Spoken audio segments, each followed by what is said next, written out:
So it looks like it is 4 o'clock, so I'm going to go ahead and call our, what day is it? Monday, April 9th, 2018 CTA meeting to order with roll call.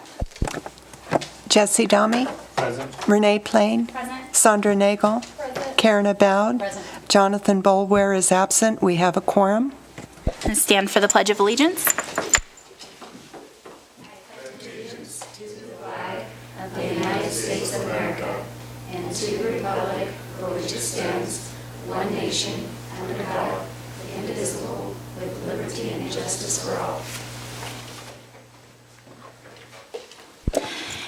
Public comment. I'll wait for Joel. Got it. No public comment. Okay, for possible action, approval of minutes from the March 12th, 2018 CTA board meeting. I move approval of the minutes for the March 12th, 2018 CTA board meeting as presented. Second. All in favor? Aye. Okay. Moving on to adoption of agenda. Any reason to move anything around? Sweet. Okay. Next thing up is approve the adjusted CTA fiscal year 18 budget report by Chris.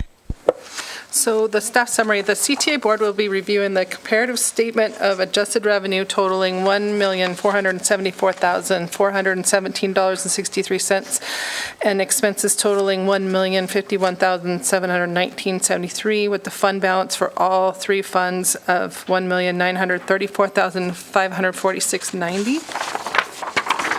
So on page 2, we're at 67% of the year, of the fiscal year. So this is for accounting through February of 2018. This would be any room tax received for the revenue for through February 28th, which is most likely the January room tax. The total room revenue and interest income and everything is $1,474,417.63, which is at 69% of the year, so we're up a little bit there still. On page 3, we have $206,356.17 in intergovernmental expenditures this year so far. We'll have some more payments coming up pretty soon with the interlocal agreement with the city, and I'm still working with Nancy and finance to figure out how we're going to move the arts, what we need to do for adjustments for the arts moving over there. So I haven't changed any of the projections for that kind of stuff yet. For salaries and benefits, we're at $374,535, which is at 58% of the year. On page 4, we have our office equipment and rental leases at $49,000, which is showing 91% of the year. That still is including that $16,000 where we had the expense to get rid of the RICO, and we received the payment from Conica for that, but the payment went into last fiscal year, and the expense went to this fiscal year, so I've just got to figure out how we got to adjust that. So that's the difference there. It comes out to about 62% if we take that RICO payment out. The next one down that's kind of is in the 90 percentile is insurance. The insurance for our liability and everything like that has been paid through the year. We're showing a little bit more, and I left a little bit of wiggle room in there because we have some insurance payments on the Conica printer that come in with every monthly bill. So let's see. Special events, we're at 76%, but that includes our first payment to Epic Rides and such like that. And then down below, where in the operating supplies, we're at 82% because we had that one payment for the Da Vinci head that's out front. But that's the only payment we'll have this year. Then the second half will be paid down the road. So it gives us a total of service and supplies is $470,828.46, which is 55% of the year. You guys have any questions on that one? The only thing I would like to add, for the record, Joel Dunn, NV Consulting. In working on the tentative fiscal year 19 budget with Chris and seeing the last 2 months that we did see a decline in some of the room tax revenue coming in. I think that's reflective, obviously, of a little bit of a slowdown, but we did have a property that has gone through some renovation and had a pretty significant hit for 2 straight months. But with that, I went ahead and looked at what we brought in March through June of 2017, and doing reflective comparison of what we did for a projected revenue. The projected revenue we did for fiscal year 18 budget was just over $2 million, $2,080,362.23 to be exact. Looking at where we're at currently and doing 95, 90, and 85%. So seeing a decrease in the revenues compared to 2017, March through June, we're still going to be at a minimum about 192,000 above where we were in our projected budget. So I'm still very comfortable with the fiscal year 18 ending budget. When will the other property be done with renovations? Yeah, I'm not sure, but I think we could probably ask the board if anyone on the board knows when the renovations will be finished. Rooms will be done mid-April, and then we move into the exterior probably middle to end of May. Perfect. So once again, I'll give you the totals. If we see a 5% reduction in the revenues March through June for 2018 versus 17, we'll still be 271,000, almost 272,000 above the budgeted amount of $2 million. If we see a 10% decrease, we'll be 232,000 above. If we see a 15% reduction in the next 3 months, compared to 2017, we'll still be just shy of 193,000 above the projected amount of just over $2 million in the budget. So I know that going through the projections, we didn't increase any of the line items based on the revenues coming forward. So once again, very comfortable. Any other questions? Can I get a motion? Public comment? Alrighty. I move to approve the adjusted fiscal year 18 budget report as presented through February of 2018. All in favor? Aye.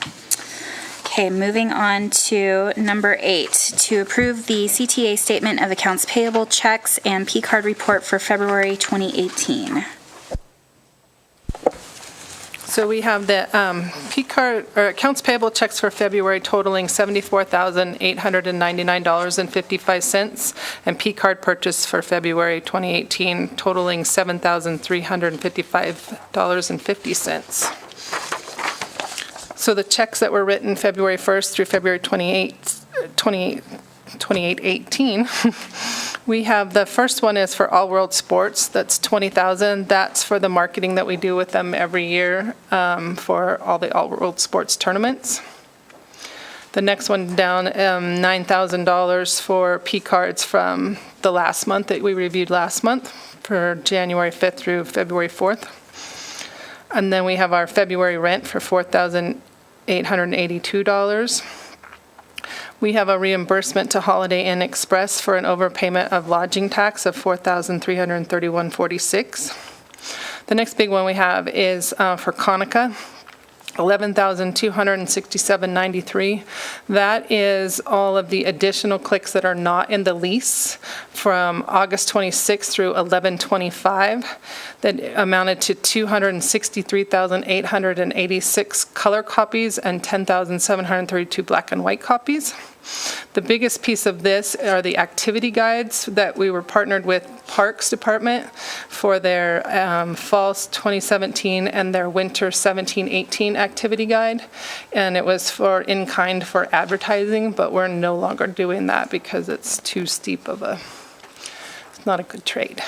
But if you have questions on that particular piece, James can kind of tell you a little bit about it, but that's what that one's for. And then the next one down is $5,000 to Sierra Nevada Media Group for the January targeted internet ads that Kyle spoke to you about last couple meetings. Any other questions on the checks? I just have a question on the NV Consulting. now it's broken out incrementally in terms of consulting services? You don't just, you issue separate checks for each thing, or how do you do that? It's, we receive an invoice every week. So the first one was for the 2,394. That was January 22nd through the 25th. The next one is the 26th through February 1st. The next one's February 2nd through the 28th, and then the 9th through the 15th of February. So we're getting a weekly invoice rather than a monthly or a quarterly or anything like that.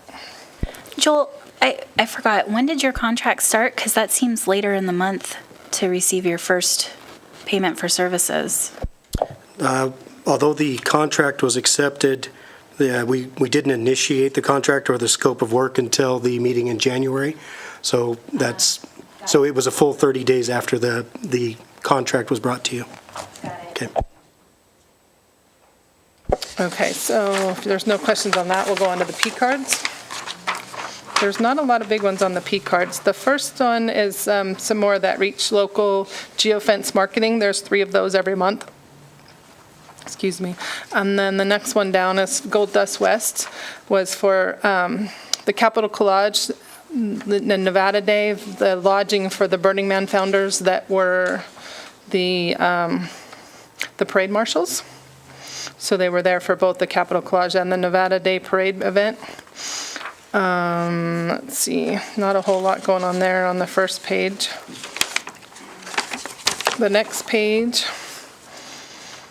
there's some lodging, and a lot of these are lodging and stuff for the, Mark was down in Vegas for a lot of conferences and art meetings and such like that, so a lot of these were for that. And then there's an enterprise rental car. That's part of a grant that Kyle and 3 other people went down to market the Highway 50 ride for biking. And that's part of our grant with Commission on Tourism for the 24 hours of Old Pueblo ride. And then on the last page, the Intuit Simple View. That's for our mobile app licensing for the month of February. Do you have any other questions on those?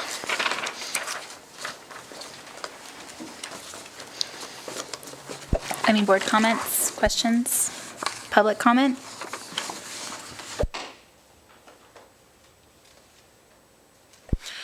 I move to approve the CDA account activity statement of accounts payable checks and P-card charges for February 2018. All in favor? Aye. Moving forward for possible action to approve a payment of $80,000 to the Nevada Commission for the reconstruction of the V&T Railway from the V&T Capital Projects Fund. The CTA Board will address a request from the V&T Commission to allocate $80,000 from the CTA managed fund, V&T Capital Projects, to offset the expected $152,000 fiscal year 18 revenue shortfall and make the determination of whether they approve the payment. The $80,000 would be funded from the V&T Capital Projects Fund fiscal year 17 carryover of $572,411 and would be supported with a payment of $125,000 from Story County's quarter of 1 cent tax collection allocated to the V&T Commission for the operation and maintenance of the railroad. And Joel's been involved in this one, so I'll have him speak to it. And we also have Elaine, who is the new general manager of the V&T.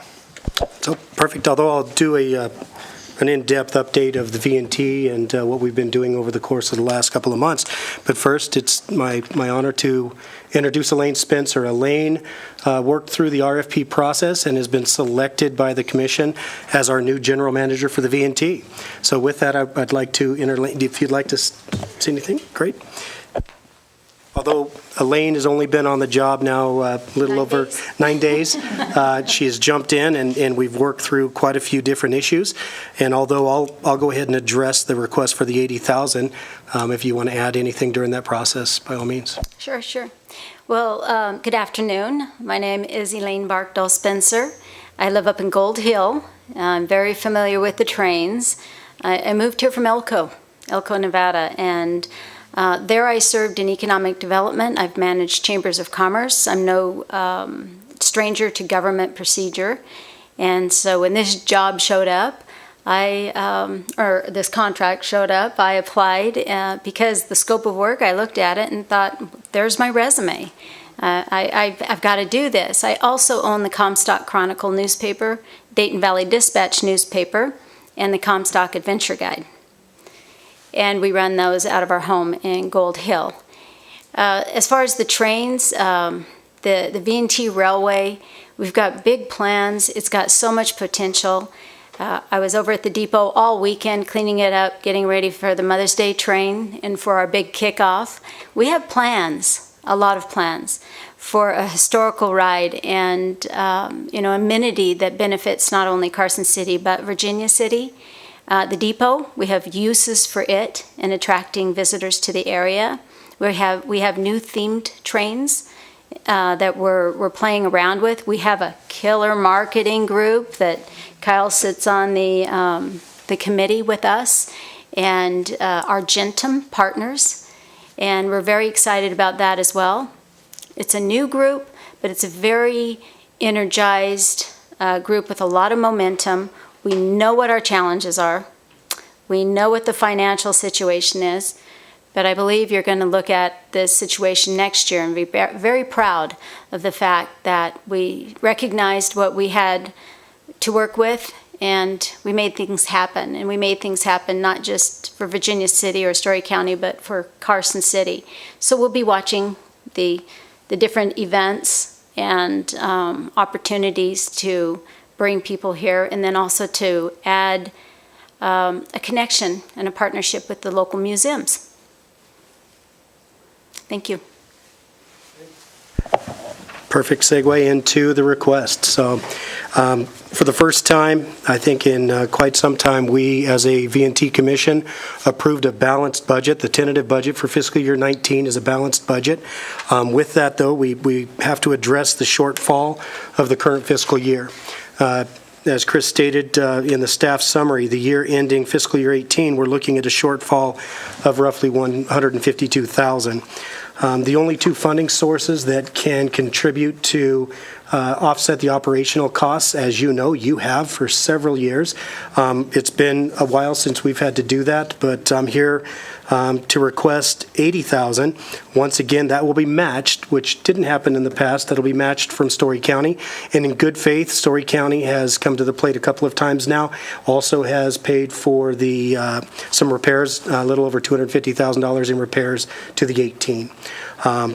So I have included the fiscal year 18 projections to get us through the end of the year. And once again, you can see on the top the revenue projections coming in at about $362,000 remaining in revenue, and with the addition of the expenses, that'll leave us a shortfall of $152,000. We've made several changes in the operations that's bringing us to a balanced budget in fiscal year 19. We have canceled all of the contracts leading up to the hiring of Elaine as the general manager.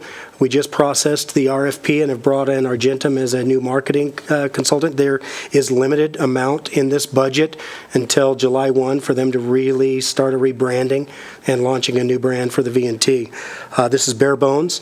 We have scaled back the amount of trains that we're sending up, but that is certainly a working document. And in a conversation earlier today with Elaine, if there's the potential to increase revenues and bringing in some specialty trains, we will certainly, as a commission, listen to Elaine's suggestions and hopefully make those changes, and that could happen in this fiscal year. So we certainly could see some additional revenues. Everywhere that we can possibly trim back in this operational budget between June 30th, we will do as a commission also. Can I Yes. ask a question? You said you canceled all contracts, so is whoever was handling ticket sales, has that been addressed? Correct, yes. So the marketing firm had the ticketing module that was proprietary to the marketing firm of record up through the end of last year. Elaine's working right now with identifying ticketing options. I believe that there was a tentative signature for a contract with a ticketing module that is a new system. It is used with some other destination trains, and I believe it's also used with Mark Bassett up with the Northern Nevada Railway.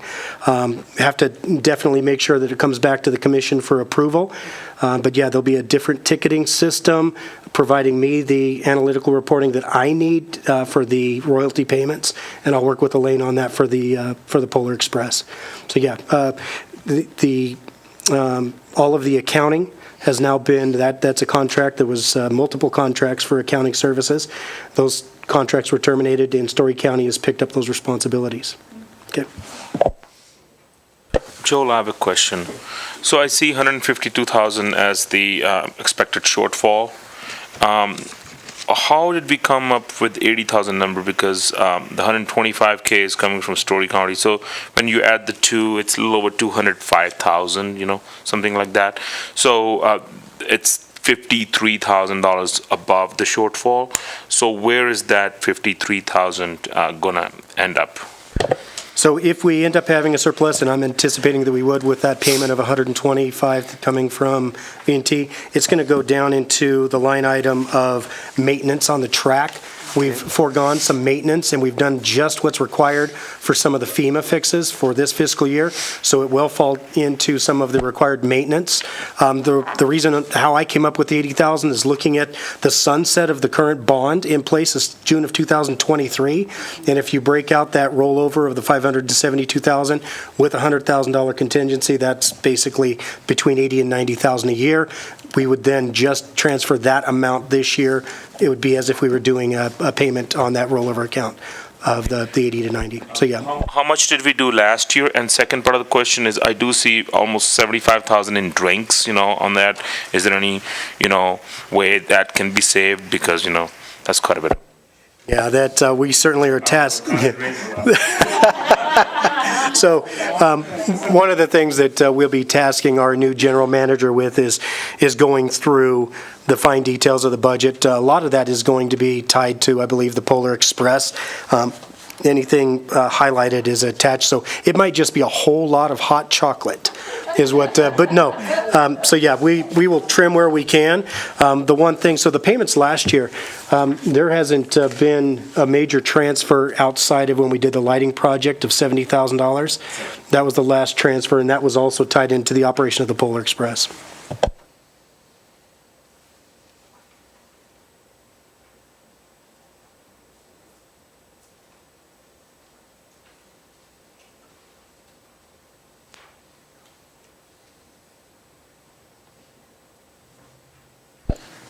Any other board questions or comments? Public comment?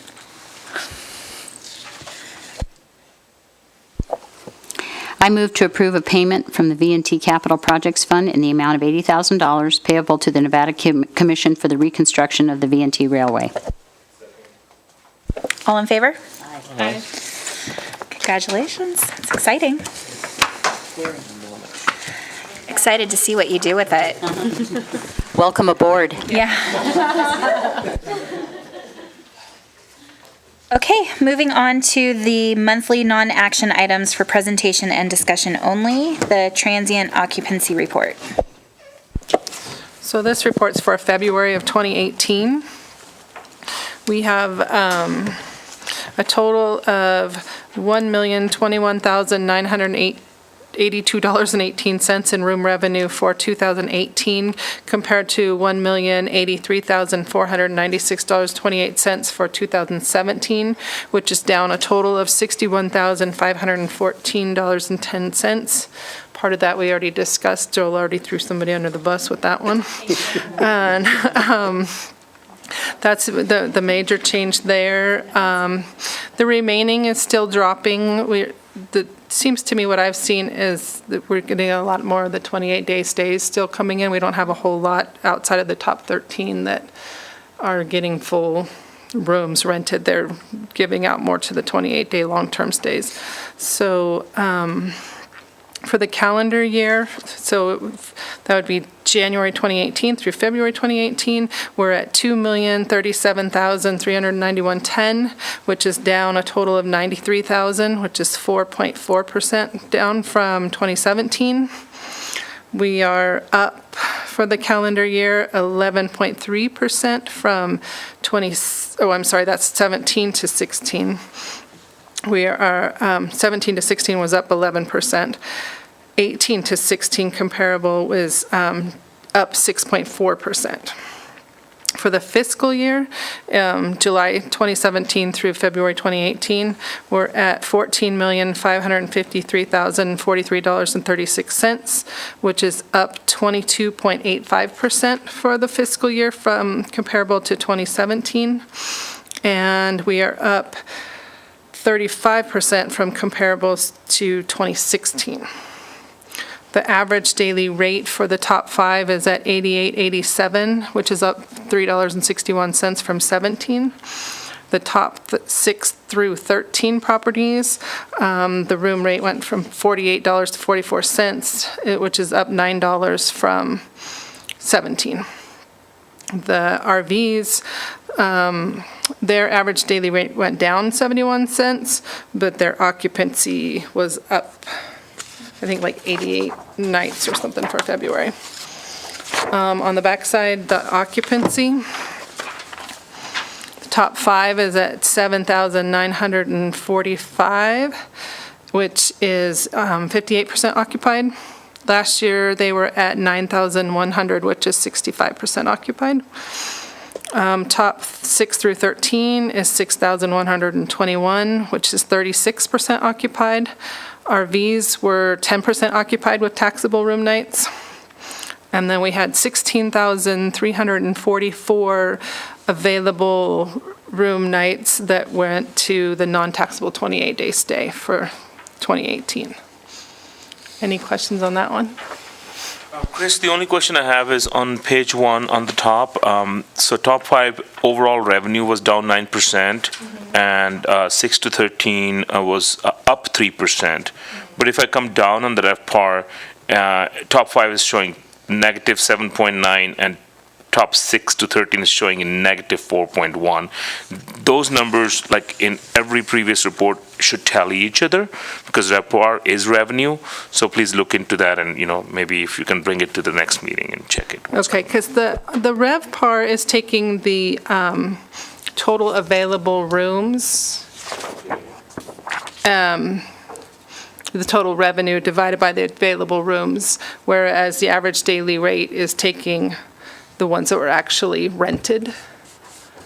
Does that, maybe I'll just get with you. Yeah, maybe if you have, do you have a copy of the previous report, the January report here? Not with me, no. Okay. Because I did check previously, these numbers did match, and Joel knows that, so maybe you can check it, but there is an error or something. Okay, I'll take a look at it. Because my only concern is top 6 to 13, if the RevPAR is down 4.1%, how can the revenue be up 3%? That's... Gotcha.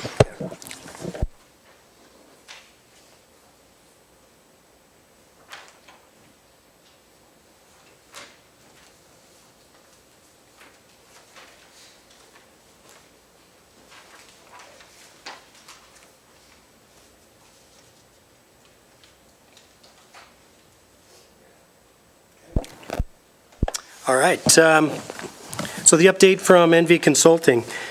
First, want to give you an update before I jump into the V&T.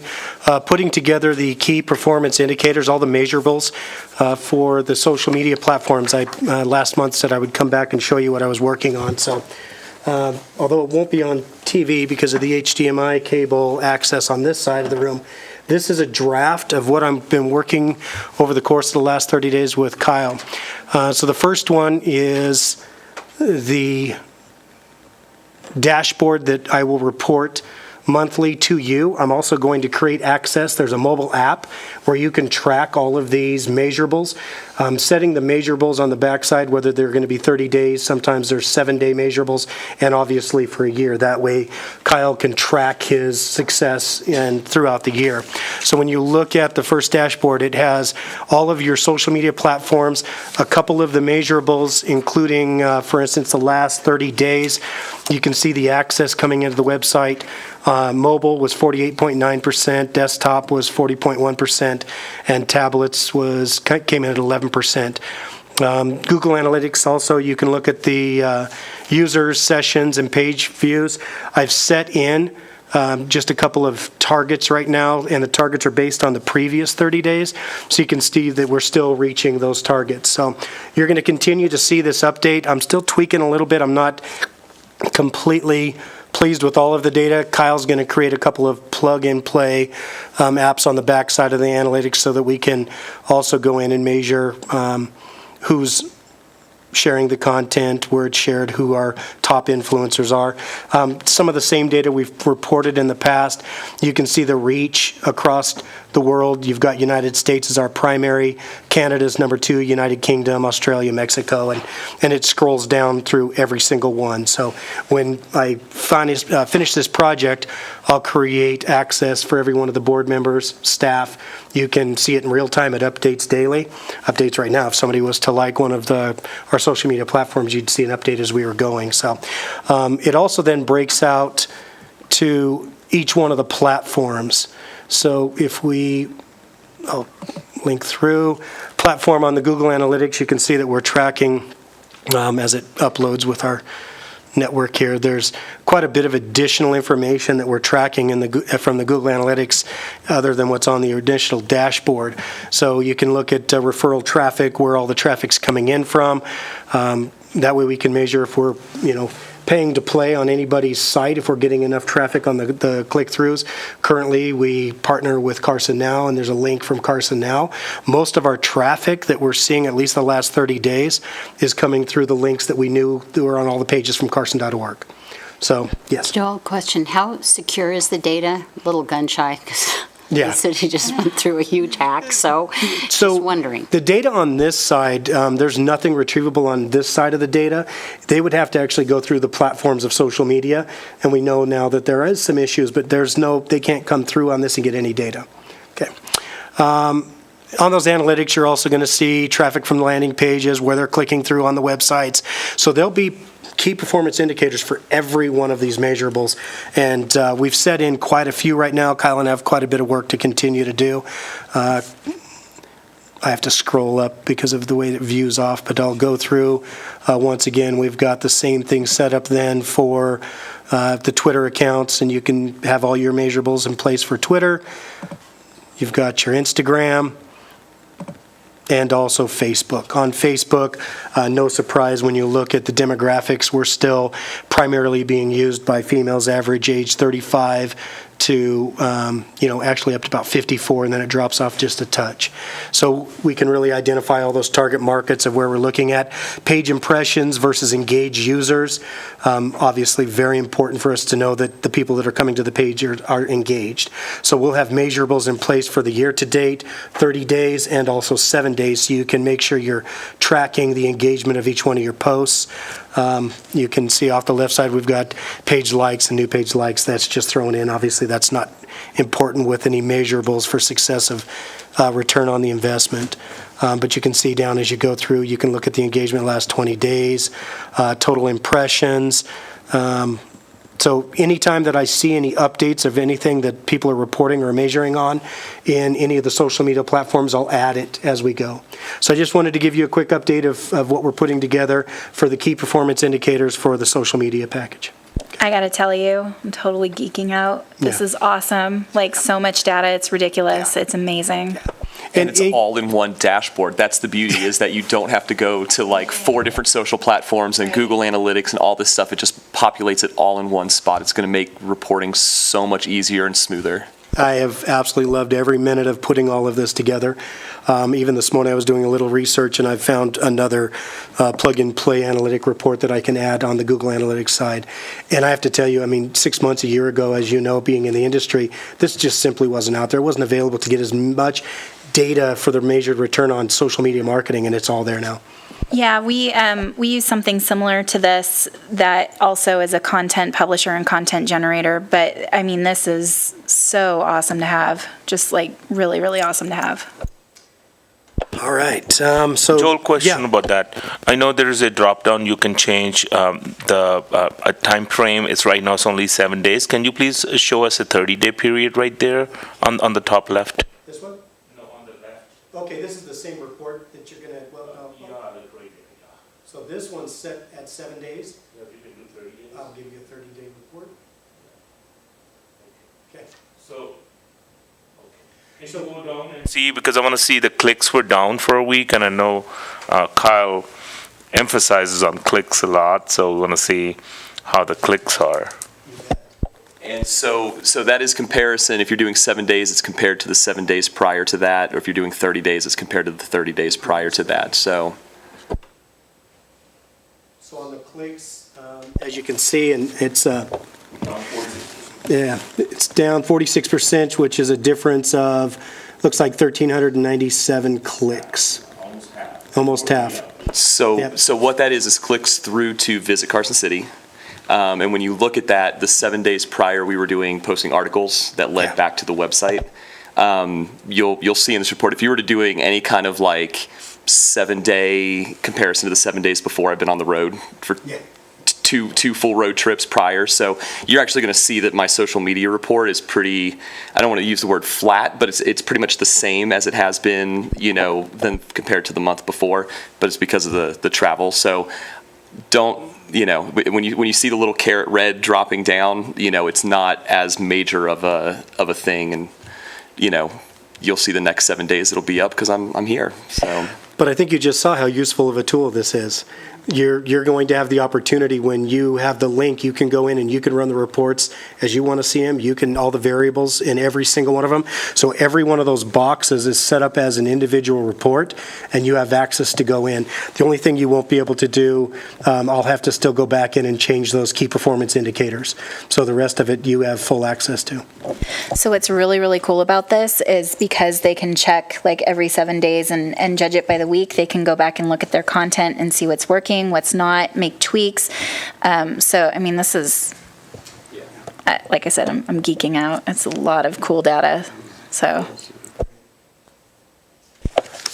All right, moving on, just wanted to just give a quick update. I won't go through the grants, but the grants that we currently have in place that we'll be putting in for reimbursement at the end of June. You've got Phase 1 and Phase 2 of the single-track mountain bike adventure. The Reimagine Space Grant we talked about last week, and we won't be putting in for reimbursement on that grant. The project is not going to move forward. So the Nevada Magazine advertisement will have a reimbursement of $5,000. The Carson City Ghost Walk video is a project that Kyle's moving forward with, and once again, that'll be reimbursed by the end of this grant cycle, June 30th. We also have a marketing grant for the NEA Big Read. If you need any additional information, I'm sure Kyle's going to be going over these or can answer it in his report. The Visitor's Guide reprint, we always get the greater portion of the Visitor's Guide cost to us for content as part of our grants, and that was a $10,000 grant, $5,000 reimbursement award. We have the Sea Otter Classic that's coming up next week, and the 24 Hours in Pueblo that Chris talked about earlier as a grant project. So those are the current grants that we have in place. I'll be helping advise staff on the grants for the current grant cycle that Kyle and I plan on working through that in Tonopah this week at the Rural Roundup, and that grant period will end on the 20th of this month. So we'll give you an update next month on the grants that are applied for in the current grant cycle. As far as the V&T update. So it's been quite a whirlwind. We talked about earlier that the commission had decided early on in the transition when the SB 57 went through and the new commission was formed. The first thing that the commission did was give out the 30 and 60-day notices as part of the contracts that were in place. That includes everything from the only contract, I back up, there was one contract. The contract with Tom Gray, the operator, is the only contract that's still in place. And that's imperative to the success of the train. The rest of the contracts all the way through from Polar Express to the management to the contracted accounting services, all of them were terminated. Some of those took up until February. We were still paying the current contracted accountant all the way through February 12th. That's the 60-day notice that was required in that contract. We've moved forward. We've passed the interlocal agreement, a revised interlocal agreement that supersedes the interlocal agreement with Carson City with the V&T Commission. That provides all of the accounting to happen through Story County. They are currently working with us. We've transferred over and we'll be closing out the account through the Bank of America. Chris has access to that account. I believe there's about $20,000 left in the account that will transfer over. We did make a payment to Story County of $100,000 out of that account just to continue the business through the Polar Express period of ending in December. I'm very confident in the new commission, the approach that they're taking in the changes in the operation. Looking forward to what Elaine can do. I can tell you, and even though it's only been 9 days, I think she brings a lot of energy. The new marketing firm was selected. I didn't really touch on the RFP process. So Chris handled the RFP process as a partner in the CTA. The RFP went out to 113 different marketing firms, all of those marketing firms that were part of the RFP when I put my process through, and also the marketing firms that have been a part of any RFP through the RSCVA, the Reno Sparks Convention and Visitors Authority, did receive an email pertaining to the request for RFP for this firm. The dollar amount of the contract was just about $100,000, which $50,000 is in hard costs, $50,000 in soft costs. In that selection process that Kyle was a part of, we had Stan Jones representing the commission. Elaine was in the interview panel. Who am I missing? Katie. Oh, gosh, that's confidential. I'm so sorry. I'll retract all of that. So we had a selection committee. Same thing happened. Stan announced in the V&T meeting who all was in the process. But we had a very qualified interview panel. And they did interview the top 3 candidates, and it was a unanimous selection with Argentum. Argentum brings a ton of experience, all the way from marketing to lobbying. They're partnering with Brain Trust out of Las Vegas. And to be honest, I was quite pleased to see a firm of that magnitude putting in for the scope. I don't think it had anything to do with the dollar amount. I think it had to do with the fact that it was the V&T brand, and because they're so big on the battle-born side of Nevada, representing Frey Ranch and others, they felt that they could really make an impact. And so Argentum was selected.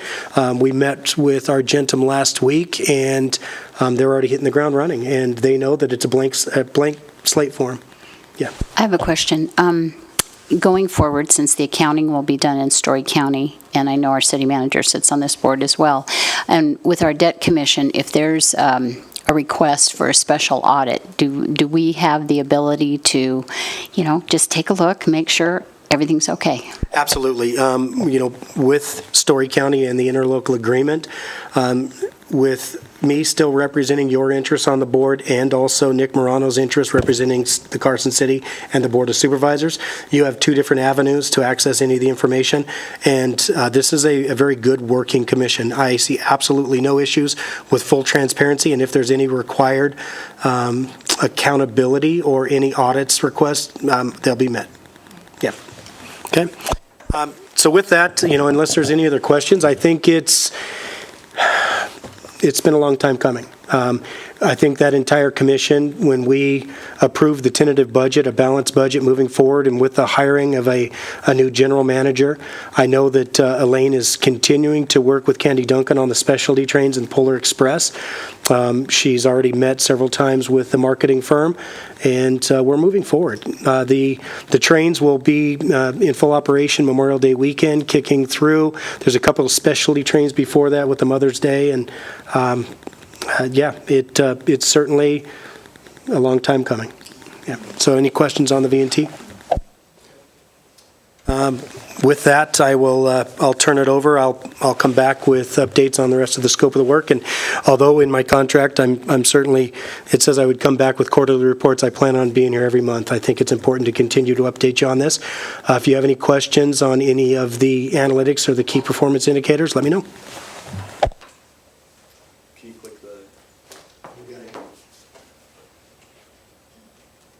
All right, so I'm glad I can be here tonight to report this because it has been a pretty long first half of a travel month. But I assure you, commenting to your comment there, Jesse, even though there are certain things, numbers social-wise, that are flat or showing a downward trend, that's just for this last month. In comparison to 2017, everything is still up above our averages for last year. So I'm not concerned that a little bit of travel for work is sending us into any kind of social media spiral right now, because everything is still looking pretty good. Because I know you're not renovating anything, so I know our numbers are down because we are renovating our things. Nope. So with the website, actually, I like the Clipfolios numbers better because it showed that we were at 8,000 unique users for this last 30 days. Microphone. Microphone. What's that? Your microphone. Thank you. My bad. All right. Shall I repeat the intro? So anyway, 7,500 unique users for this last month on the website. 7,000 of them were brand new to the site. Okay, and I'll attest so many of them going to for the digital marketing that we're doing with Sierra Nevada Media Group and with Reach Local outside of our area. So we're getting a lot of new eyes on the site. Of those 7,500 new users, there was 8.6 thousand sessions, 16,000 page views, and an average of about a minute and a half on the site. So the bounce rate is actually staying about pretty much the same at like 65, 67, which is still a little bit high for my taste, but you're still getting about 2 pages on average worth out of each visitor. Top pages for this last month, of course, the home page, things to do, dining, which is one of our targeted ads, and then the Kings Canyon Waterfall Trekker, the events page and calendars, and then things to do Virginia City, because we've got some posts about what to do outside of Carson when you're in the area, and so that one got a lot of action this last month.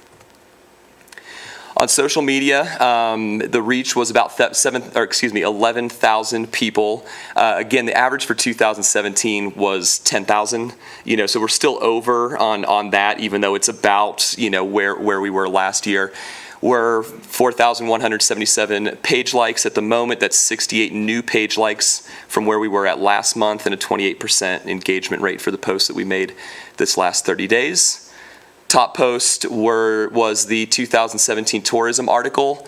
So you can see that was 2.8 thousand reach, 443 likes, shares, or comments for a 15% engagement rate.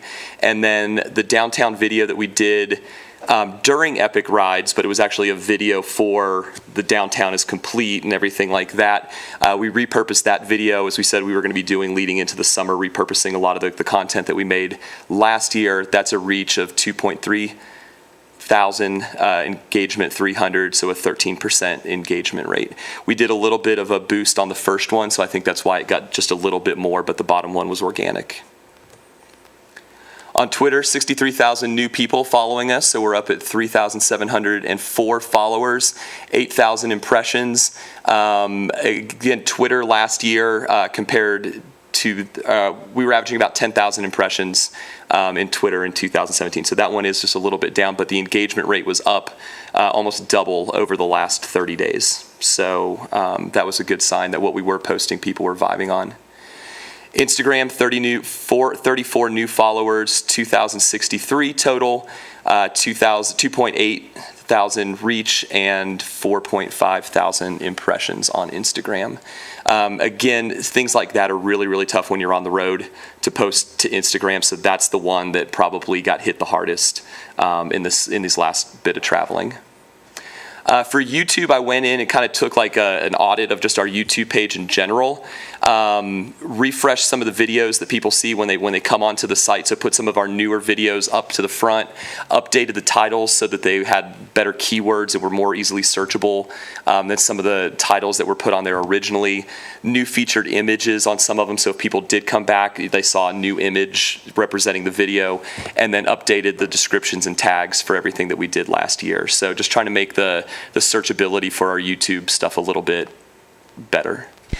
Have you thought about doing any advertising on YouTube at all to push the video reach? Yes, and one of the things that I'm working on with the creative team is coming up with an actual YouTube commercial and putting that out and promoting the page that way. So that is something that we are working on. just because it's, advertising on YouTube is a really low risk, venture, so.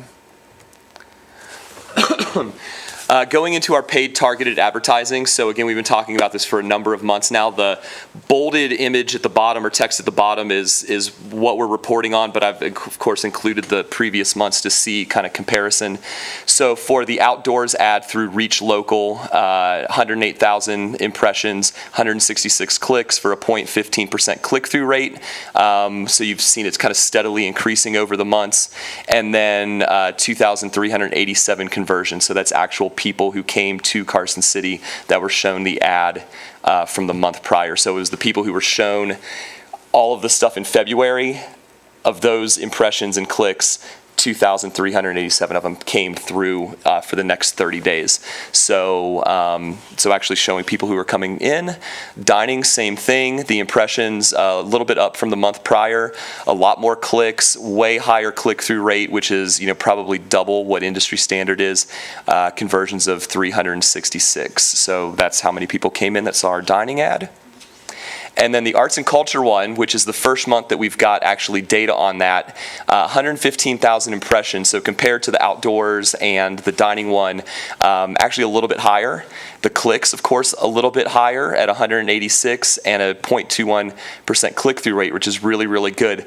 The 3 conversions is actually 3 people who came through during this month's reporting period. So we're actually not going to get how many conversions saw this ad until next month, because the conversions are always a month behind. So I just left it in there to kind of catch everybody's attention. The next ones are with Sierra Nevada Media Group. So the budget for this one is a little bit higher. We do the geofencing, the keyword retargeting, and the site retargeting. So in March for the arts and culture one, the impressions were up. Clicks were a little bit down. Click-through rate was down. So I'm actually meeting with Brad tomorrow to look at refreshing the content, the imagery, the things like that. So I really liked the 19 and 22% of the months prior. For the outdoors, again, impressions are up. People are looking. It's springtime, so they're looking to get out. 500 clicks. There shouldn't be a comma between impressions and the 500, but then a 0.19% click-through rate. And then for the dining one, 245,000 impressions, 539 clicks, and a 0.22% click-through rate. Anytime we put anything out dining, it's hot. People are eating it up. I mean, sorry, that was a bad food pun. I don't even think about puns. They come naturally, unfortunately, sometimes. But yeah, dining is doing really, really well, and I think this is going to play well for our dining articles and featured stories that we're going to be putting out here coming up soon. So some of the stuff that is coming up, whether it's events-wise or campaigns-wise, we've got Escape from Prison Hill on April 21st coming up. That is our big running race and the big launch of Run Carson City and everything. We've got the Historical Society's Earth Day and Garden Festival the day after that on April 22nd. We've been helping them out with all their marketing, and they've actually tied together a pretty solid event, if I have to say so. It's going to be really, really cool. They've got arts things for kids, for adults. They've got, planting demos. They've got the Beekeeper Club there doing a demo with the see-through beehive. They've got a number of vendors from the different home and garden shops, Greenhouse Garden Center, Greenhouse Project, a slideshow that some people in the Historical Society came up representing the seasons, the 4 seasons. That's actually choreographed to Vivaldi's 4 Seasons. So it's actually going to be a really, really great event. I hope everybody will be able to attend that. Of course, we've got the Big Read campaign coming up, kicking off in March, running through a month and a half to 2 months. I made the Facebook event for that today, and pretty much added all of the partners for that as co-hosts for the Facebook event. That's going to be key in doing the digital social promotions and things like that we got the grant for. Also the landing page on the Visit Carson City website. And then we were just doing a couple last edits to the printed piece before we go to print on that one. But, Mark's created a ton of events packed into a short amount of time. So, we will be marketing that like we do every other big event. So, the dining campaign, like I said, we've got 6 featured articles coming out. For that, the Visitor's Guide Volume 4 rewrite, there's going to be 7 new feature stories in that one. And of course, our goal is to bring that out in June. So Nevada Momentum's working their tail off right now, running around like crazy. We've been working with the Parks and Rec Department and Open Space with the Carson River Aquatic Trail. They've created a new map. We're working on the content for the back of that with some points of interest, flora, fauna, things like that, so you know what you're looking at. But we'll be creating a new aquatic trail video with them in May. The interactive map, we're just putting a polish on it and making sure everything is correct before we launch it, because you never want to launch something and then have a million corrections come in after the fact. So just doing our due diligence with that. The Blue Line Trail map, we were doing a new representation of that, especially because the blue line is being removed and all these different things are happening that we're a part of. So there's a new map that Deborah Ottinger has been working on, and that's going to be included in the new Visitor's Guide in June, as well as working with Hope and Public Works on creating just how the experience is going to go once all the construction's done and everything. And then, like Joel said, the Ghost Walk video with Mary Bennett will be completing that one. I wanted to show this one. We were tasked with creating an ad for the Tahoe Bike Guide. So I contacted Tara and I said, hey, I need the best bike ad ever. We need to blow people's minds. And so through some work, this is what she came back with, and everybody loved it so much that I went ahead and put it in Adventure Sports Journal as well as Nevada Magazine. So you can see the circulation of those right there. So promoting epic rides, but also muscle powered, our trail systems, our events, all of the above. But when I look at that as a mountain biker, it makes me want to get on my bike and ride. So best mountain bike ad ever, Tara Burke. Just wanted to give her a little shout out. And then the second half of travel here, we've got Tonopah leaving Wednesday for that one, for the Rural Roundup, and then right after that coming back for a day or two and then going to Monterey for Sea Otter Classic. And then in May, I'll be going out into the wilds of Nevada and filming another video for the Highway 50 Single Track Adventure Grant, and we'll be going into the Austin area, Toyabe Crest Trail, Hickinson, Spencer Hot Springs, and things like that. So that's all that I've got happening. Any questions?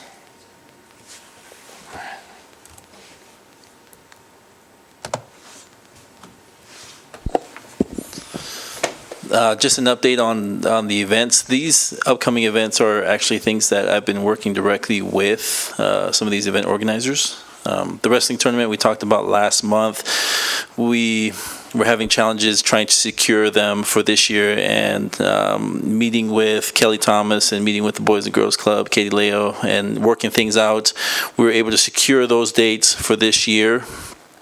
So we were able to overcome a lot of hurdles in order to do that. What's great about this also is Kelly Thomas has also opened the window for us to secure them for 2019, which is the big wrestling tournament. And so we have a full year to work on the logistics, things such as parking. But I'm confident that we're able to get that done and taken care of.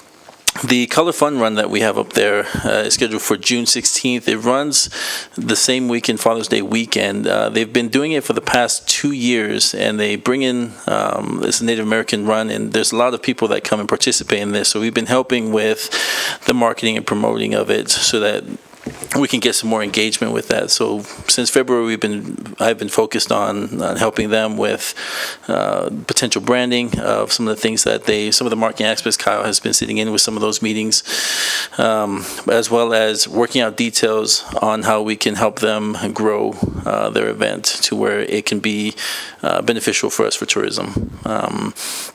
The Epic Rides one, we've been promoting this all year. A lot of the events that Kyle has attended has been passing out flyers and things like that. And Sea Otter is one of those next opportunities for us to move forward with. So we're gearing up for next week and getting a lot of collateral printed, working on making sure that we have enough materials to promote Epic Rides next week. Rally North America is actually a newer development. It's not something that we've had in the past. They do like a scavenger hunt that they'll travel from one state to another, and they're coming from Colorado and ending here in Carson City. So I've been working with Tony on securing the McFadden Plaza so that we can get them to end their event here in Carson City, which is scheduled for July 12th. Really cool guy to work with. They got plenty of cool muscle cars, which opens up opportunities for us to do some marketing, take some cool images and some videos, and give us an opportunity to kind of promote downtown Carson City some more in a different light. The Outlaw Flat Track Race, we've been working with Robert Hansen for the past couple of years, and we've already started the process of selling the tickets for his event in August. The good thing about Robert is he's semi-organized in the fashion to where we're able to plan this early to have things ready instead of selling tickets, a month and a half prior to his event. So it's great for us to have that relationship with him. Earlier last week, Martin Montgomery, who runs the Nevada Day Powwow, reached out to us and is trying to secure some grant funding with the tourism department. So, I'm prepping in the next couple of weeks to help him with that process. Any chance that we can help these event organizers make life easier for them, I think it's a win for us because it secures and gives value to what we offer, that Carson City offers. So we'll just continue to push forward, helping. And most of these, are people that are already putting events together. I've been spending a lot of time reaching out to new event organizers, doing researching on people that have done things in Tahoe and Reno to see what we can do to grow something here in Carson. I'm delaying reporting on that until we get something solid and solidified, but a lot of my other time is dealing with that aspect of just trying to build that database of people that we can identify to work with and just give them a platform to be successful. So, any questions? James, in building that database, are you doing the same thing for the fair too? Yeah. Okay, great. Yeah, the fair stuff, that's standard, right? We've been working with them for the past year. And there's a lot of changes and things that they're working on, so we're just making sure that we're catching up to speed with that. And I'm there at those meetings every month. So. One recommendation, James, on the Martin Montgomerys for the Nevada Day Powwow, definitely reach out to Mark Salinas. Mark revised that grant process through the Cultural Commission. There's money from the RAC that's distributed, and that does fall within the scope, that location. So I think that would be a great fit. It brings in several thousand people. I think last year during the Nevada Day weekend, the MAC was absolutely packed. So I'm glad to hear you're working with him and finding some additional money. A lot of opportunities. That's a good idea. Thank you. So do you guys have any future agenda items you want brought next month? Nope. Okay, well then the next upcoming meeting is May 14th at 4 p.m. right here. Thanks. Any board comments, announcements, requests for information? Buy your tickets to the concert Under the Stars. They're going fast. And I only have 16 seats left for the table on the green and 1 tent left to sponsor. So it's going quick. Any public comment? I always feel so silly asking when there's nobody in the audience. Okay, so next for possible action to adjourn. So moved. All right, thank you. Have a good night.